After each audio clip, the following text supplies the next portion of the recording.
টাকা এরম ধরনের জিনিস সবার সাথেই টাকা মিলে, বুঝছেন? ভাগ্যের সবার ভাগ্যে টাকা মিলে, কেউর ভাগ্যে টাকা মিলে না, এই কথা ভুল। সবার ভাগ্যে টাকা মিলে। যার ভাগ্যে মিলে সে মনে করুন ধরে যদি রাখতে পারে, তাহলে হ্যাঁ টাকা রাখতে পারে। আর যদি যে ধরে রাখতে না পারে, সে রাখতে পারে না, বুঝছেন? এরকম প্ল্যাটফর্মে আমরা যারা কাজ করতেছি, ধৈর্য ধরে যদি টিকে থাকি, তাহলে ইনশাল্লাহ সফলতা একদিনে হবে। আর ধৈর্য ছাড়া যদি মনে করুন করি, এলোমেলো করি, তাহলে ভাই সফলতা হইতো না, জীবনে হইতো না, বুঝছেন? এটাই মনে করুন বাস্তব।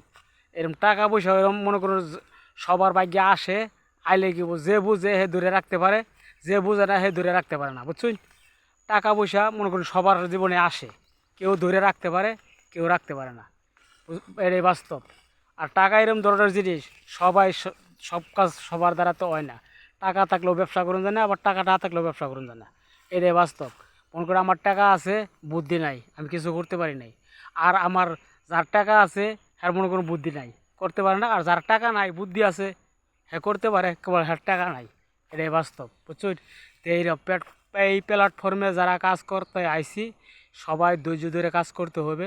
যদি ধৈর্য ধরে কাজ করতে পারি, তাহলে মনে করি সফলতা একদিন হবেই। 2 দিন আগে আর পরে একদিন হবে ইনশাল্লাহ, আশা আছে, বুঝছেন? সবার সাথেই মিলেমিশে চলতে হবে, সবাই ভালোবাসা দিতে হবে। এটাই হলো ভালোবাসার জায়গা। ভালোবাসা দিবেন, আপনি টিকে থাকবেন, ধৈর্য ধরে থাকবেন, ইনশাল্লাহ সফলতা একদিন হবে।